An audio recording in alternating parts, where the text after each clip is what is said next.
Students, आज हम इस वीडियो में एनसीईआरटी के chapter number 14 breathing and exchange of gases को बहुत ही फास्ट तरीके से कवर करने वाले हैं। तो चलिए स्टार्ट करते हैं। अब इस चैप्टर के नाम में ही सबसे पहले स्टार्टिंग में हमें ब्रीदिंग ये जो वर्ड है ये दिखता है। अब इस ब्रीदिंग में जो है ना दो स्टेप्स जो है इन्वॉल्व होते हैं, एक इनहेलेशन और एक एक्सहेलेशन। ठीक है, ये वर्ड्स हमने पहले भी सुना है, लेकिन इस चैप्टर से हम इनहेलेशन को नॉर्मली इनहेलेशन नहीं बोलेंगे, हम इसे इंस्पिरेशन करेंगे, और जो एक्सहेलेशन है उसे हम एक्सपीरेशन कहेंगे। ओके, तो ये वाला टर्म याद रखना है। और एनसीईआरटी ने मेंशन किया है कि जो इस चैप्टर के लिए हम जो है रेस्पिरेशन और ब्रीदिंग को सेम बोल सकते हैं। वैसे ये होता नहीं है, बट इधर बोला गया है कि ब्रीदिंग जो है कॉमनली जो है हम उसे रेस्पिरेशन बोल देते हैं, लेकिन ऐसा नहीं होता। जो ब्रीदिंग है वो रेस्पिरेशन का पार्ट होता है, और रेस्पिरेशन और ब्रीदिंग दोनों कंप्लीटली डिफरेंट चीज़ें हैं। ठीक है, चलिए अभी हम जो है रेस्पिरेशन के स्टेप्स देख लेते हैं। अब रेस्पिरेशन के स्टार्टिंग में सबसे पहले हम ब्रीथ करते हैं, यानी कि जो एयर है उसे हम जो है अपने बॉडी के अंदर लेते हैं थ्रू आवर नोज़, और नोज़ के जो नॉस्ट्रिल्स है उसके अंदर से हम एयर को लेते हैं। देन एक्सटर्नल रेस्पिरेशन होता है, यानी कि एल्वियोल में जो एल्वियोलाई होता है ना उसमें एक्सचेंज ऑफ गैसेस होता है। अब जब गैसेस का एक्सचेंज हो जाता है तब थ्रू आवर जो ब्लड वेसल्स वहाँ ट्रांसपोर्ट ऑफ गैसेस होता है, हमारे टिश्यूज़ को जो है वो गैसेस जो है भेजा जाता है। देन हमारा इंटरनल रेस्पिरेशन होता है, यानी जो ब्लड में जो ऑक्सीजन है या अदर गैसेस है वो टिश्यू में जब जाएंगे ना, सिस्टमिक कैपिलरी टिश्यू में जो जाएंगे उस ट्रांसफ़र को हम बोलेंगे internal respiration. Okay, then in सब चीज़ों के बाद लास्ट में होता है सेलुलर रेस्पिरेशन। अब टिश्यूज़ के पास तो जो है ऑक्सीजन पहुँच गया, अब उस ऑक्सीजन का वो करेगा क्या, वो उसे फूड को ब्रेक डाउन करने में जो है काम में लगाएगा, जिससे जो है सेलुलर रेस्पिरेशन बोलते हैं, जिससे वो एटीपी का यानी कि एडेनोसाइन ट्राइफॉस्फेट का जो है सिंथेसाइज करेगा। ओके, अब ये जो रेस्पिरेटरी ऑर्गन्स होते हैं ना वो तो ऑर्गेनिजम्स टू ऑर्गेनिजम्स डिफर करते हैं। ठीक है, लेकिन कौन सा ऐसा फैक्टर है जो रेस्पिरेटरी ऑर्गन्स को अलग अलग ऑर्गेनिजम्स में जो है अलग बना देता है? एक हैबिटेट और then level of organisation. Level of organisation का मतलब क्या होता है? जैसे कि cellular level of organisation, tissue, then organ. Okay, so इन सबको बोलेंगे हम लेवल ऑफ ऑर्गेनाइजेशन। ओके, और हैबिटेट की बात करते हैं तो हैबिटेट मतलब वो कहाँ रहता है। ठीक है, जैसे कि जो एक्वाटिक ऑर्गेनिजम्स होते हैं उनके पास गिल्स होता है, यानी कि जो फिश होता है ना उसके आपने देखा ना कान टाइप का जो होता है जहाँ से वो सांस लेते हैं, ठीक है, उसे गिल्स बोलते हैं। तो वो उसके हिसाब से उसके हेल्प से जो है रेस्पायर करता है। तो जब कोई ऑर्गेनिज्म गिल्स को यूज़ करके रेस्पायर करता है तो उसे हम ब्रैंकियल रेस्पिरेशन बोलते हैं। ठीक है, लेकिन जो ऑर्गेनिज्म टेरेस्ट्रियल यानी कि जो लैंड में रहते हैं, ठीक है, उनको जो है गिल्स की कोई ज़रूरत नहीं है। वो जो है लंग्स के हेल्प से जो है रेस्पिरेशन करते हैं। गिल्स इसलिए प्रेजेंट होते हैं क्योंकि उन्हें जो है ना जो ऑक्सीजन चाहिए होता है वो डिजोल्व फॉर्म में चाहिए होता है। ये पानी में जो ऑक्सीजन है वो डिजोल्व फॉर्म में है, तो लेकिन एयर में जो है वो जो है नॉर्मल खुले फॉर्म में, ठीक है, गैसियस फॉर्म में। तो वो लोग जो है डिजोल्व फॉर्म में ऑक्सीजन लेने के कारण उन्हें गिल्स की जो ज़रूरत होती है और हमें लंग्स की। ठीक है, अगर गिल्स का इस्तेमाल वो करते हैं तो उसे ब्रैंकियल रेस्पिरेशन बोलते हैं, और हम लंग्स का इस्तेमाल करते हैं इसे पल्मोनरी रेस्पिरेशन बोलते हैं।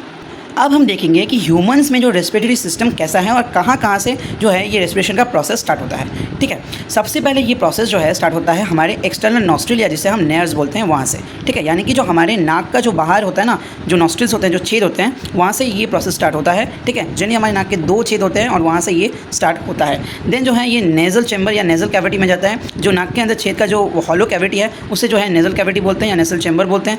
वहाँ से एयर जाते हुए जाता है हमारे इंटरनल नॉस्ट्रिल्स या इंटरनल नेयर्स में। ठीक है, अब जैसे कि हमारे नाक के बाहर 2 छेद हैं, वैसे अंदर भी यानी कि नेज़ल पैसेज के बाद भी एक जो है 2 छेद आते हैं, जिसे जो है हम इंटरनल नॉस्ट्रिल या नेयर्स बोलते हैं। ओके, अब वहाँ से एयर जाता है हमारे फेरिंग्स में, यानी कि फेरिंग्स जो होता है ना फूड और एयर का एक कॉमन पैसेज होता है, जिसके बारे में हमने पहले भी पढ़ा था। अब फेरिंग्स से एयर जाता है लैरिंग्स में। लैरिंग्स मतलब जो हमारा साउंड बॉक्स है या वॉइस बॉक्स है उसे हम लैरिंग्स बोलते हैं। अब इस लैरिंग को जो है हम वोकल कॉर्ड भी बोलते हैं, और लैरिंग के पास 9 कार्टिलेजेस होते हैं। ठीक है, और इसके ऊपर एक कवर होता है जिसे हम एपिग्लॉटिस बोलते हैं। ओके, अब लैरिंग से एयर कहाँ जाती है? ट्रकिया में। ट्रकिया को हम विंड पाइप भी बोलते हैं। ऐसा आप देख सकते हो, ये लैरिंग है और ये विंड पाइप है, और इसके ऊपर ये कवर है जिसे हम एपिग्लॉटिस बोलते हैं। ये एक कार्टिलेजियस स्ट्रक्चर होता है।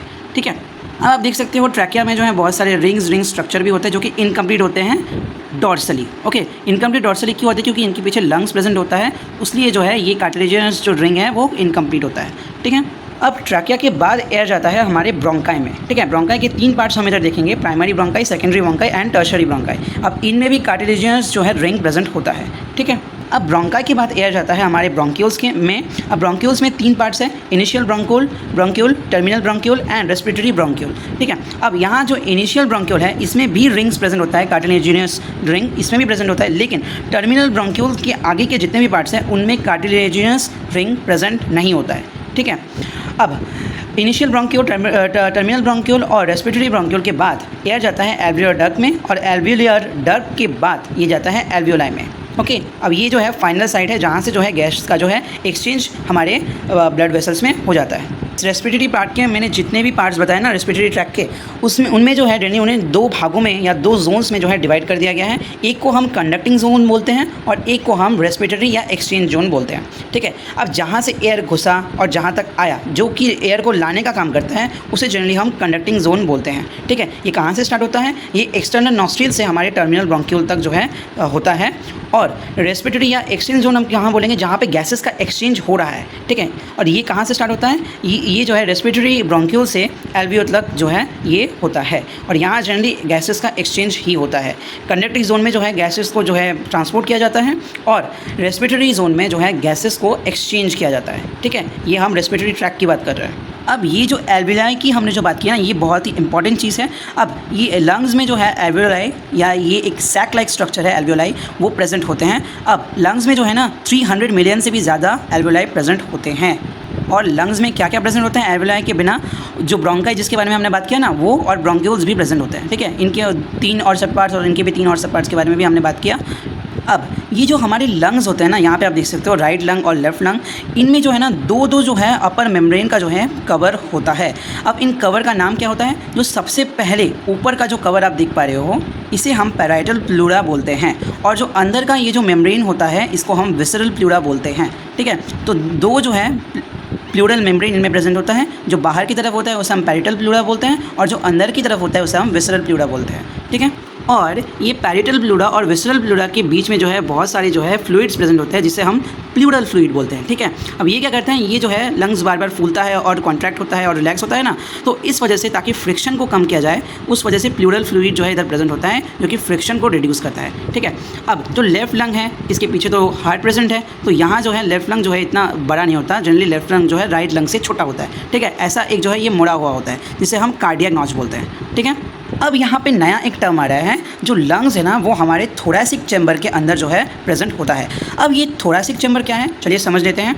रिब केज तो हम सबको पता है कि रिब केज क्या होता है। ठीक है, ये हमारे चेस्ट में एक जो है हमारे बोन्स से बना हुआ एक स्ट्रक्चर प्रेजेंट होता है, जो कि हमारे ऑर्गन्स को प्रोटेक्ट करता है, जैसे कि हार्ट, लंग्स और लिवर। ठीक है, उन सब चीज़ों को प्रोटेक्ट करता है। लेकिन थोरैसिक चैम्बर सिर्फ रिब केज से बना नहीं होता है। ठीक है, इसमें और एक चीज़ ऐड होता है जिसे हम डायाफ्राम बोलते हैं। डायाफ्राम के बारे में हमने पहले भी पढ़ा था। ठीक है, क्लास 7 और 8 में समथिंग। ठीक है, तो अभी ये थोरैसिक चैम्बर क्या होता है, चलिए देख लेते हैं। अब थोरैसिक चैम्बर में दो चीज़ों का जनरली ये कॉम्पोजिशन होता है, एक हमारे रिब केज और एक डायाफ्राम का। रिब केज जो है वेंट्रली स्टर्नम से बना होता है। हमारे जो चेस्ट में जो बोन प्रेजेंट है ना, जो अगर आप अपने चेस्ट में अगर हाथ देते हो तो आपको जो बोन दिखता है उसे हम स्टर्नम बोलते हैं। तो वेंट्रली यानी कि ऊपर से या सामने से जो है ये स्टर्नम से बना होता है, यानी कि स्टर्नम प्रेजेंट होता है। डॉर्सली जो है वर्टिब्रल कॉलम जो होता है वो प्रेजेंट होता है। ठीक है, और जो लैटरली यानी कि जो नीचे की तरफ जो जगह है ना, ठीक है, उसमें रिब्स प्रेजेंट होता है, साइड्स और नीचे में। ठीक है, आप देख सकते हो रिब्स प्रेजेंट है साइड्स में, है ना। और नीचे का जो एरिया है एकदम नीचे, ठीक है, बॉटम, ठीक है, उसमें क्या प्रेजेंट होता है? उसमें डायफ्राम प्रेजेंट होता है।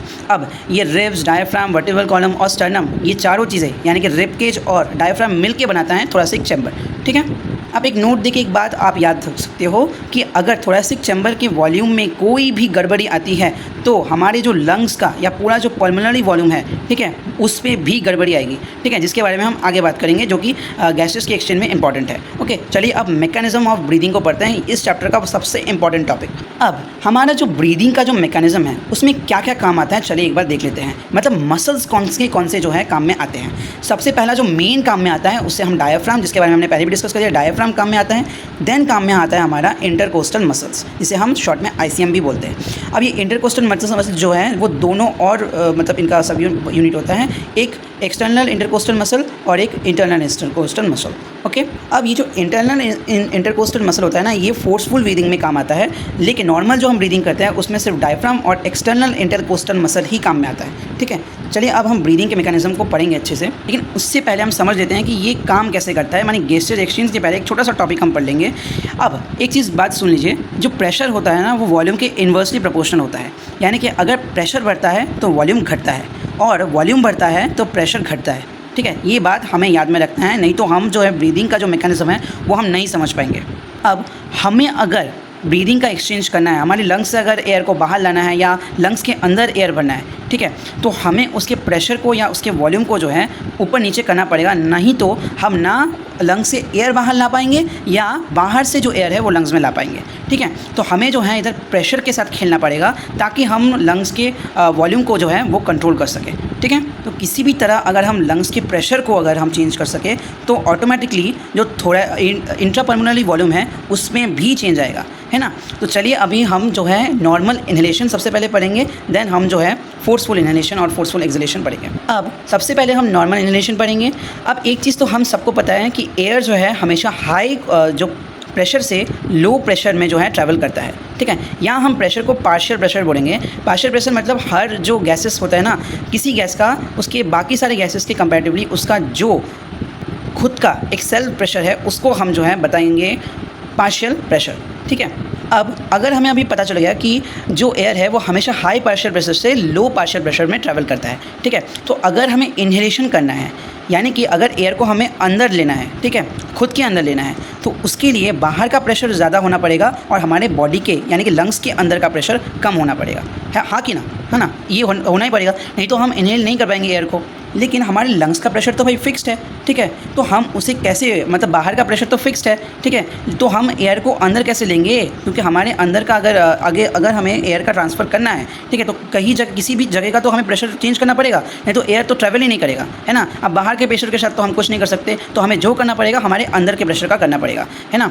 तो हमने क्या बताया, अगर हमें इन्हेलेशन करना है तो बाहर का प्रेशर ज़्यादा करना पड़ेगा और अंदर का प्रेशर बाहर के प्रेशर के कंपैरेटिवली लो रखना पड़ेगा। ठीक है, अब इसे लो कैसे करना है चलिए देख लेते हैं। इसे लो कैसे करते हैं हम, तो हमारा बॉडी जो है ना, हमारे जो इंटरपल्मोनरी वॉल्यूम को घटाने के लिए क्या करता है चलिए देख लेते हैं। सॉरी, वॉल्यूम बढ़ाने के लिए क्या करता है ताकि प्रेशर जो है लो हो सके, क्या करता है चलिए देख लेते हैं। तो सबसे पहले हमारा बॉडी जो है अपना जो डायफ्राम है उसको कॉन्ट्रैक्ट करता है और जो एक्सटर्नल इंटरकोस्टल मसल्स है उसको कॉन्ट्रैक्ट करता है। क्या होता है, जिससे क्या होता है, हमारा जो डायफ्राम होता है वो डोम शेप से फ्लैट हो जाता है और जब एक्सटर्नल इंटरकोस्टल मसल जब कॉन्ट्रैक्ट करता है तब जो हमारा स्टर्नम है वो ऊपर आ जाता है, यानी कि हमारा चेस्ट है वो फूल जाता है हाँ कि ना। तो चेस्ट अगर फूलेगा तो हमारे थोरैसिक चैम्बर का जो वॉल्यूम है वो इंक्रीज़ हो रहा है। अब वॉल्यूम अगर इंक्रीज़ हो रहा है, मैंने बताया था अगर वॉल्यूम इंक्रीज़ होता है तो प्रेशर क्या होता है, डिक्रीज़ होता है। ठीक है, तो दोनों तरफ से हमारा जो डायफ्राम है वो जो है डोम शेप से जो है फ्लैट हो गया और हमारा जो इंटरकोस्टल मसल है वो भी कॉन्ट्रैक्ट कर गया। ठीक है, जिससे जो है हमारे थोरैसिक चैम्बर का वॉल्यूम जो है वो इंक्रीज़ हो गया, जिससे उसका जो प्रेशर है वो जो है डिक्रीज़ हो गया। अब एयर जो है हाई प्रेशर से लो प्रेशर में आता है तो बाहर से जो एयर है वो हमारे लंग्स के अंदर आ जाएगा। ठीक है, तो ऐसे होता है आपका नॉर्मल इन्हेलेशन। ठीक है, अब नॉर्मल इन्हेलेशन के बाद हम पढ़ेंगे नॉर्मल एक्सहेलेशन। अब अगर इन्हेलेशन के लिए जो है सारे जो डायफ्राम और जो एक्सटर्नल इंटरकोस्टल मसल्स है वो जो है कॉन्ट्रैक्ट कर गए थे, तो एक्सहेलेशन के लिए क्या करना पड़ेगा। अब अगर एक्सहेल हो रहा है यानी कि हम अगर सांस को छोड़ रहे हैं यानी कि एयर बाहर जा रहा है, तो अंदर का प्रेशर यानी कि हमारे लंग्स का प्रेशर जो है वो हाई होना पड़ेगा और जो आउटसाइड का प्रेशर है वो जो है लो होना पड़ेगा। अब अगेन वो वाली बात आ गई, हम बाहर का प्रेशर तो कभी भी चेंज नहीं कर सकते, वो एनवायरनमेंट है उसे तो हम कुछ नहीं कर सकते। तो जो करेंगे हम अपने लंग्स के प्रेशर को चेंज करेंगे, यानी कि लंग्स की वॉल्यूम को चेंज करेंगे। ठीक है, अब उधर जो है कॉन्ट्रैक्ट कर गया था जिससे जो है लंग्स का जो वॉल्यूम है वो इंक्रीज़ हो गया था। ठीक है, यानी बढ़ गया था और प्रेशर जो है वो डिक्रीज़ हो गया था, इस वजह से एयर अंदर आ गया। यहाँ क्या होगा, यहाँ उसका उल्टा होगा, यानी कि उसका ऑपोजिट होगा। यहाँ क्या होगा, यहाँ जो डायफ्राम और एक्सटर्नल इंटरकोस्टल मसल्स है ये कॉन्ट्रैक्ट के मतलब कॉन्ट्रैक्ट ना करके ये जो है रिलैक्स हो जाएंगे। ठीक है, जिससे क्या होगा, जो डायफ्राम है वो जो है अपने डोम शेप से फ्लैट हो जाएगा। ठीक है, और जो एक्सटर्नल इंटरकोस्टल मसल्स है वो जब रिलैक्स करेंगे तब हमारा रिब्स और स्टर्नम क्या होगा, इनवर्ड यानी कि नीचे चला जाएगा। यानी कि आप देख पाते हो जब हम सांस को छोड़ेंगे ना तब हमारा चेस्ट जो है अंदर घुस जाता है और सांस को जब लेते हैं तब चेस्ट जो है फूल जाता है। ठीक है, तो जब हम छोड़ते हैं तब हमारा चेस्ट जो है सिकुड़ जाता है यानी छोटा हो जाता है, जिससे क्या होता है जो थोरैसिक चैम्बर का वॉल्यूम है वो डिक्रीज़ हो जाता है। हाँ, अब अगर वॉल्यूम डिक्रीज़ होगा तो प्रेशर क्या होगा, इंक्रीज़ हो जाएगा, और अगर प्रेशर इंक्रीज़ होता है तो जो एयर जो लंग्स के अंदर है वो लंग्स से क्या होगा, बाहर चला जाएगा, है ना, क्योंकि एयर हमेशा हाई प्रेशर से लो प्रेशर में जाता है। ठीक है, तो ऐसे होता है आपका नॉर्मल एक्सहेलेशन। ओके, तो यहाँ मैंने नॉर्मल इन्हेलेशन और नॉर्मल एक्सहेलेशन फुल मैंने कंप्लीट करा दिया। अब हम आएंगे रेस्पिरेटरी वॉल्यूम्स और रेस्पिरेटरी कैपेसिटीज़ में। ठीक है, सबसे पहले हम रेस्पिरेटरी वॉल्यूम पढ़ेंगे, लेकिन उससे पहले ये बात बता दें, जो ब्रीदिंग रेट हमारे ह्यूमंस का होता है ना वो 12 to 16 टाइम्स पर मिनट होता है। ठीक है, ब्रीदिंग मतलब क्या, इन्हेलेशन और एक्सहेलेशन बोथ मिला की ब्रीदिंग होता है। ठीक है, तो वो मिला के हम जो है 12 से 16 बार जो है सांस लेते हैं, मतलब ब्रीदिंग करते हैं। जो ब्रीदिंग का काम है सांस लेते हैं और सांस छोड़ते हैं, ठीक है, पर मिनट। अब रेस्पिरेटरी वॉल्यूम्स में हमें 4 रेस्पिरेटरी वॉल्यूम्स पढ़ने हैं। ठीक है, अब जो है आप थोड़ा ध्यान से सुनना, क्योंकि अगर रेस्पिरेटरी वॉल्यूम समझ में नहीं आएगा तो रेस्पिरेटरी कैपेसिटी भी समझ में नहीं आएगा, ठीक है। तो रेस्पिरेटरी वॉल्यूम में सबसे पहले हम टाइडल वॉल्यूम लेते हैं। टाइडल वॉल्यूम वो अमाउंट ऑफ एयर होता है जो कि एक पर्सन जब नॉर्मली इनहेल या एक्सहेलेशन करता है तो वो कितना इनहेल करता है या कितना एक्सहेल करता है, ठीक है। उस अमाउंट को, उस वॉल्यूम को हम बोलते हैं टाइडल वॉल्यूम, ठीक है। सो एक टाइम में अगर हम नॉर्मल एक्सहेलेशन या इनहेलेशन करते हैं तो उसमें हम कितना वॉल्यूम का एयर जो है हम अंदर ले रहे हैं या बाहर छोड़ रहे हैं, ठीक है। तो जनरली जो होता है वो 500 ml होता है जो हम अंदर लेते हैं या बाहर छोड़ते हैं, ठीक है। लेकिन अगर इसको ही हम ब्रीदिंग रेट से मल्टीप्लाई कर दें तो ये हो जाता है 6000 से 8000 ml जो है इसका होता है MRV, यानी कि जिसे हम बोलते हैं माइन्यूट रेस्पिरेटरी वॉल्यूम, ठीक है। यानी कि पर मिनट जो है हम कितना वॉल्यूम जो है एयर इंस्पायर कर रहे हैं या एक्सपायर कर रहे हैं, ओके। अब हम नेक्स्ट में आएंगे इंस्पिरेटरी रिजर्व वॉल्यूम, ठीक है। अब ये क्या होता है? ये होता है कि कितना अमाउंट ऑफ एयर एक पर्सन जो है वो फोर्सफुली इनहेल कर सकता है अपार्ट फ्रॉम नॉर्मल इनहेलेशन, ठीक है।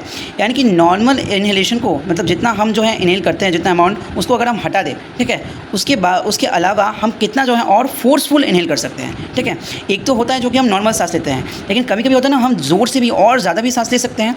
जैसे कि कभी हम जब दौड़ रहे हो या कभी जो है हम एक्सरसाइज कर रहे हो तब जो है हमारे लंग्स को ज़्यादा एयर लगता है ना, तो तब हम जो है और ज़ोर से सांस लेते हैं, ठीक है। तो इसको हम बोलते हैं इंस्पिरेटरी रिजर्व वॉल्यूम, ठीक है। जो अमाउंट ऑफ एयर हम जो है फोर्सफुली इनहेल कर रहे हैं, जिसका अमाउंट कितना होता है 2500 to 3000 ml, ठीक है।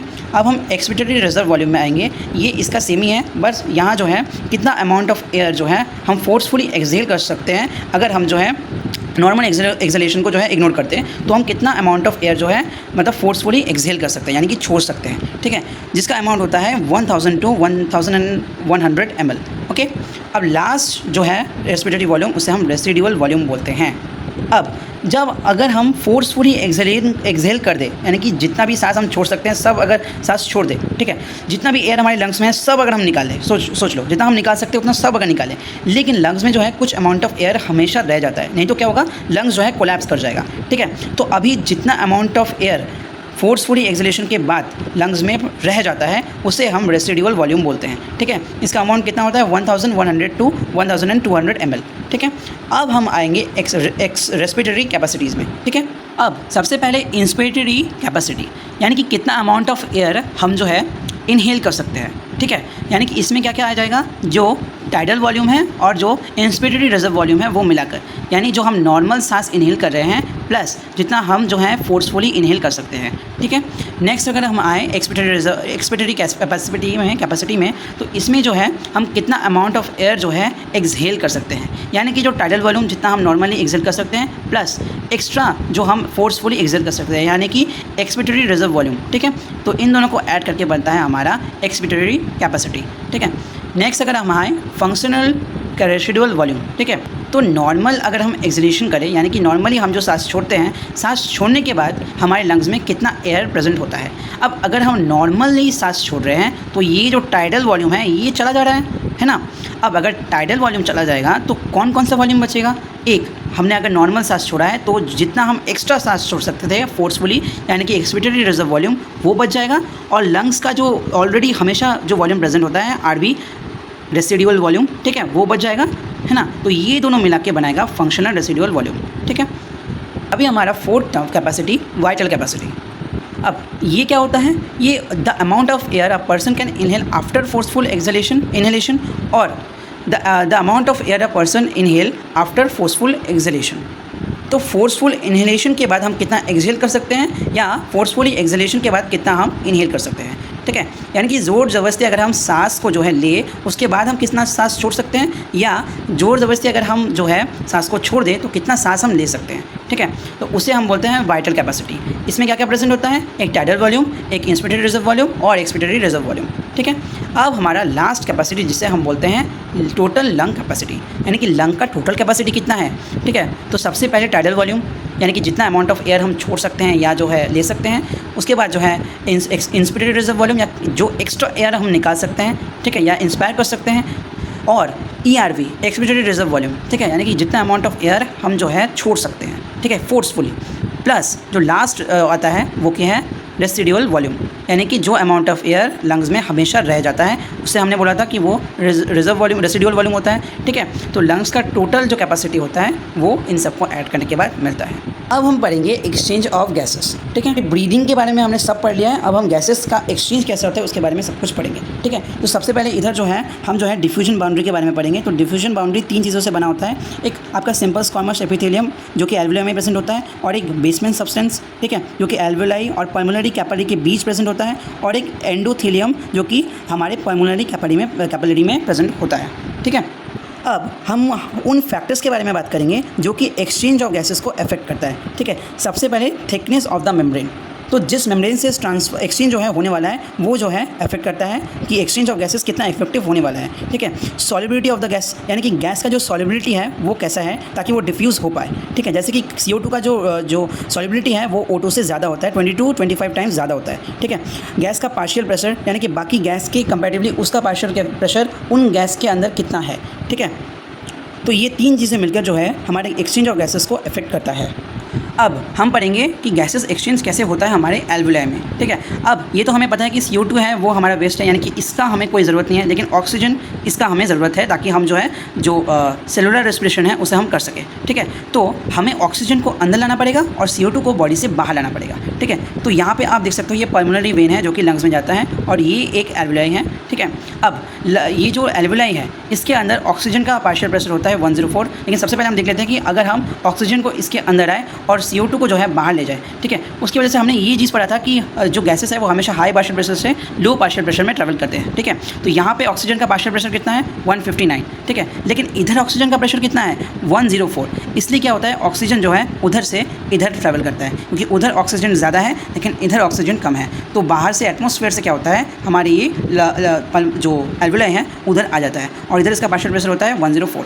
अब जो एल्वेलाई के अंदर CO2 का पार्शियल प्रेशर कितना है 40, लेकिन एटमॉस्फेयर में कार्बन डाइऑक्साइड तो बहुत कम परसेंटेज में प्रेशर है, जहाँ पे इसका जो है पार्शियल प्रेशर है 0.3। तो यहाँ ज़्यादा है यहाँ कम है, तो ये ज़्यादा से कम में मूव करेगा, तो ये बाहर एटमॉस्फेयर में चला जाता है। ठीक है, अब अगर पल्मोनरी वेन की बात करते हैं तो इधर अगर O2 का प्रेशर जो है ज़्यादा है, अगर O2 जो है एल्वेलाई से उसे पल्मोनरी वेन में लाना है तो यहाँ ज़्यादा होना पड़ेगा, यहाँ कम होना पड़ेगा। तो यहाँ ऑक्सीजन ज़्यादा प्रेजेंट है तो यहाँ उसका पार्शियल प्रेशर भी ज़्यादा होगा, प्रेशर भी ज़्यादा होगा, तो यहाँ होता है 104, और पल्मोनरी वेन के अंदर इसका पार्शियल प्रेशर होता है 40।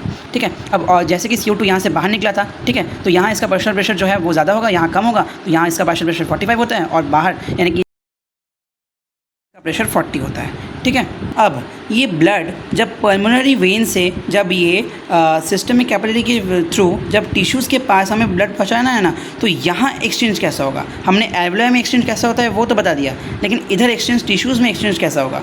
ठीक है, अब CO2 का पार्शियल प्रेशर हमने बताया था कि ये जो पल्मोनरी वेन है या बाकी जो सिस्टमिक कैपिलरीज है वहाँ ये 40 रहता है, और ऑक्सीजन का हमने बताया था 95 होता है। लेकिन टिश्यूज़ में क्या होता है, टिश्यूज़ में ऑक्सीजन का पार्शियल प्रेशर जो है वो जो है कंपैरेटिवली लो होता है। ठीक है, तो ऑक्सीजन का पार्शियल प्रेशर इधर ज़्यादा है और टिश्यूज़ में कम है, तो ये जो क्या होगा ये हमारे सिस्टमिक कैपिलरी से ये चला जाएगा हमारे टिश्यू में। लेकिन हमारे टिश्यूज़ में हमेशा जो है सेलुलर रेस्पिरेशन हो रहा है, कार्बन डाइऑक्साइड हमेशा तैयार हो रहा है, तो यहाँ कार्बन डाइऑक्साइड का पार्शियल प्रेशर ज़्यादा होगा और यहाँ कम है, तो ये यहाँ ज़्यादा है यहाँ कम है, तो ये टिश्यूज़ से जो क्या होगा हमारे सिस्टमिक आर्टरी में या सिस्टमिक कैपिलरी में चला जाएगा। ठीक है, अब जब एक्सचेंज ऑफ गैसेस हो जाएगा उसके बाद जो ब्लड है वो जो है फिर जो है हार्ट के पास जाएगा, और वहाँ से जो है ये लंग्स को बचाएगा, और वहाँ से फिर से एक्सचेंज ऑफ गैसेस होगा।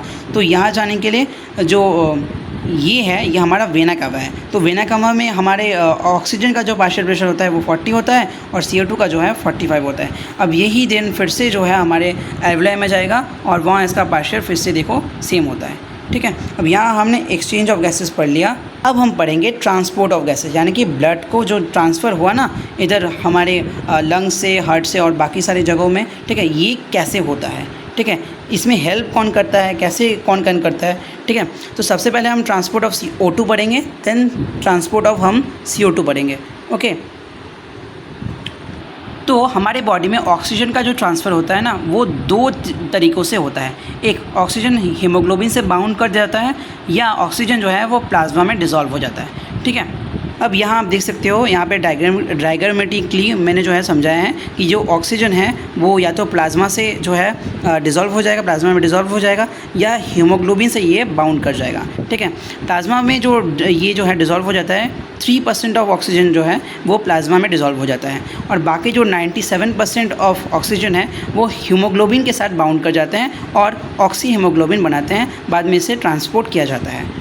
अब यहाँ पे कुछ पॉइंट जो है आप याद रखना, हमारे हर 100 ml जो ब्लड है उसमें 15 ग्राम ऑफ हीमोग्लोबिन प्रेजेंट होता है, और हमारे हर 100 ml ब्लड में जो है 20 ml ऑफ O2 प्रेजेंट होता है। ठीक है, अब अगर हमारे हर 100 ml ऑफ ब्लड में अगर 20 ml ऑफ O2 होता है, ठीक है, तो इस ब्लड को जब हम ट्रांसपोर्ट करेंगे, जिसमें हर 100 ml ऑफ ब्लड में 20 ml ऑफ O2 है, तो ये क्या 20 ml ही ये टिश्यूज़ को दे देगा? नहीं, ये 20 ml टिश्यूज़ को नहीं देता है। जब नॉर्मल फिजियोलॉजिकल कंडीशन होता है, यानी कि हम जो है नॉर्मली बैठे हैं या कोई हैवी वर्कआउट नहीं कर रहे हैं, तो ये जो है सिर्फ 5 ml ब्लड ही टिश्यूज़ को देता है, और बाकी 15 ml ऑफ ब्लड ये कैरी करता रहता है। ठीक है, लेकिन अगर जो है नॉर्मल फिजियोलॉजिकल कंडीशन नहीं है, बहुत एक्सट्रीम कंडीशन है, यानी कि कोई हैवी वर्कआउट चाहिए, यानी कि हमें जो है बहुत ज़्यादा लेवल में टिश्यूज़ को जो है ऑक्सीजन चाहिए, तब जो ये 15 ml जो है टिश्यूज़ को दे देता है, और बाकी 5 ml जो है यहाँ जो हीमोग्लोबिन पार्ट है या जो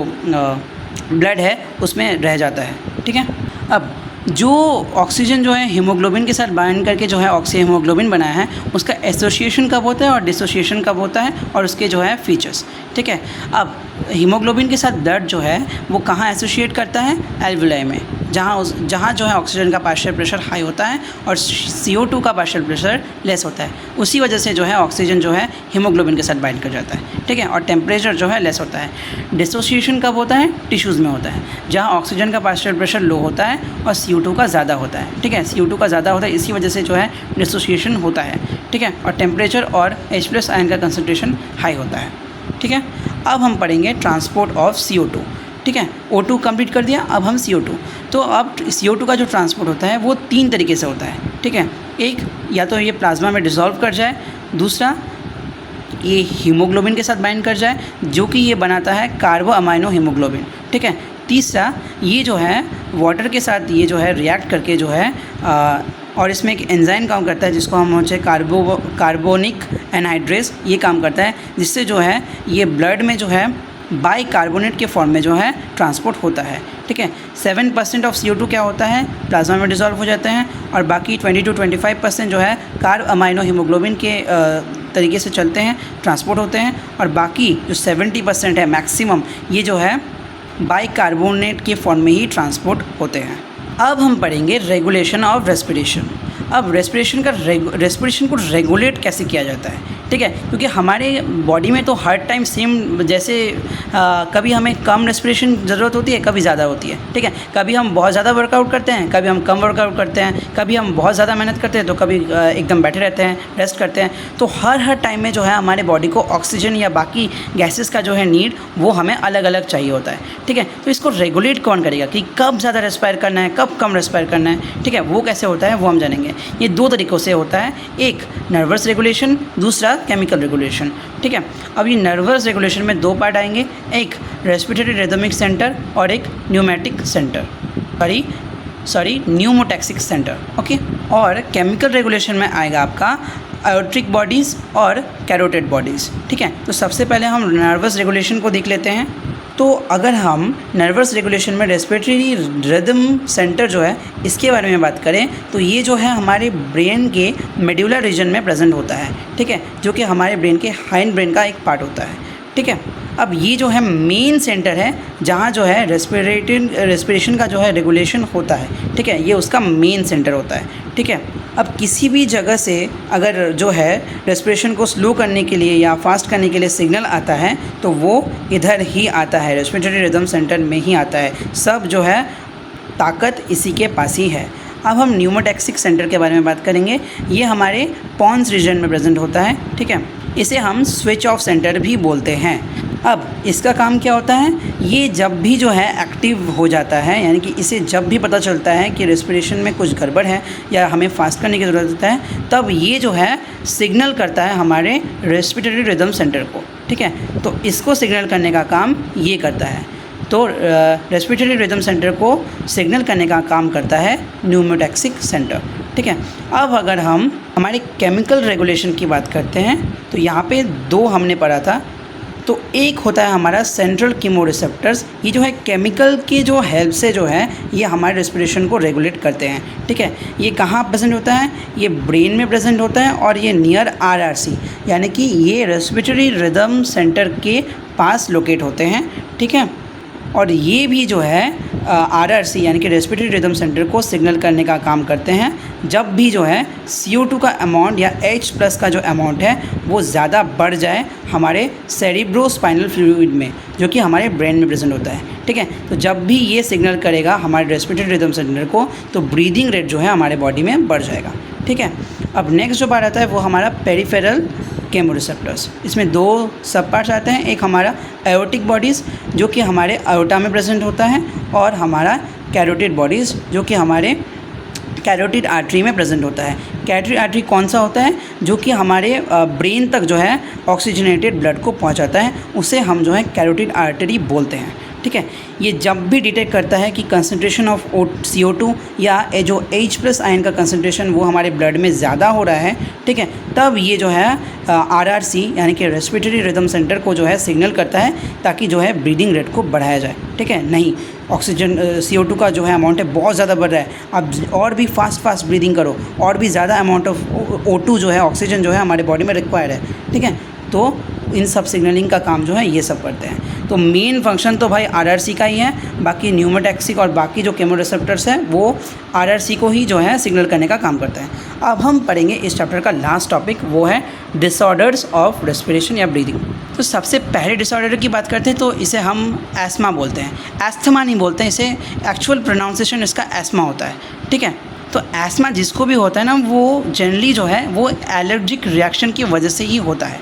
ठीक है, इसमें क्या होता है, जिस पर्सन को एस्मा हुआ है उसको ब्रीदिंग में बहुत ज़्यादा डिफ़िकल्टी होता है ड्यू टू इन्फ्लेमेशन। ठीक है, in the wall of bronchi और ब्रोंक्यूल। ठीक है, तो जो ब्रोंकाई या ब्रोंक्यूल के वॉल में जो है ना कुछ डैमेज आ जाता है जिसे हम इन्फ्लेमेशन भी बोलते हैं। ठीक है, जिसकी वजह से जो है उस पर्सन को ब्रीदिंग में बहुत ज़्यादा डिफ़िकल्टी फेस करना पड़ता है। ठीक है, अब इस इन्फ्लेमेशन की वजह से ही जो है जो ब्रोंकाई और ब्रोंक्यूल के वॉल्स में जो इन्फ्लेमेशन हुआ है इसकी वजह से जो है जो स्मूथ मसल्स होते हैं ना वो कॉन्ट्रैक्ट हो जाते हैं, प्रोलॉन्ग कॉन्ट्रैक्शन इनमें हो जाता है, जिससे जो है वो जो पैसेज है ब्रीदिंग का, जो गैस का पैसेज है वो बहुत ज़्यादा जो है सिकुड़ जाता है या छोटा हो जाता है, जिससे जो है ज़्यादा जो एयर है वो पास नहीं हो पाता है और उससे जो है ब्रीदिंग का डिफ़िकल्टी होता है। ठीक है, अब जिसको भी एस्मा होता है उसमें जो है एक वीजिंग साउंड हम जो है देख पाएंगे जब भी वो ब्रीथ करेगा। ठीक है, तो एक वीजिंग साउंड उसको जो है वो भी सुन पाएगा, उसके कभी कभार जो है उसके सराउंडिंग में जो प्रेजेंट होता है वो भी सुन पाते हैं। ठीक है, तो एबनॉर्मल वीजिंग साउंड किस डिसऑर्डर में होता है? एस्मा में होता है, याद रखना है।